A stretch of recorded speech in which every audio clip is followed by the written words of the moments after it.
Welcome back, troglodytes, to Would You Rock or Not?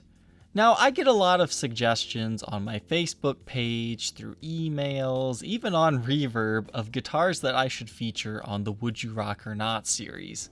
Now, I can't feature every single one that's sent to me, but the one Jack sent me yesterday, it took the cake. I think you guys are gonna like and or hate this one. He sent me a listing to a very old Reverb ad. This guitar has been for sale for over 3 years at $9,000, and it is the Gibson Custom Shop Zippo guitar. Now Zippo, if you're not familiar with it, I guess it's a very famous lighter brand. You can see here that there's actually a Gibson limited edition Zippo lighter. But this one, they did it the opposite way. They did a limited edition Zippo Gibson guitar. Now let's put this all into perspective. In the late 90s, early 2000s, Gibson was partnering with a lot of different brands, all the way from companies like Yahoo, Pepsi, and even Donzi. So there are quite a few really weird company-based guitars, but what makes this one extra special is it's in the shape of a flame. Look at this thing. It's not a Les Paul, it's not an SG, it's not a 335. This thing gets me excited because that is a one-of-a-kind body shape. Now the photos on this listing are very lacking. It left me wanting to know more about this guitar and see more of it.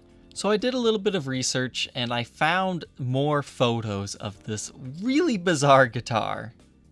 Now what they're going for here is a flame, kind of like the Zippo lighter logo right there. Now I think most people will agree that this guitar is ugly. It's beautifully ugly, it's oddly bulky. I really want to own this guitar just because of how ugly it is. But my favorite view of this guitar is actually from behind. It's totally like a little Pacman with a long nose. I just find that incredibly beautiful, but I absolutely love how that back control cavity plate totally makes an eye for this guitar. It kind of reminds me of that Spy versus Spy stuff too. Now there are a lot of conflicting sources of how many of these guitars were made. Some say 16, some say 17, some say 50. Just about any listing you can find for one of these guitars has conflicting information, and one of them even said this was a neck-through design. Now the input jack is right here, so I think that's a decent location for it, and it just has a single P90 and a wrap tail bridge. So it's kind of a really crazy Les Paul Jr. in a way. The headstock for this guitar just has the mother of pearl Gibson logo and the Zippo lighter flame emblem.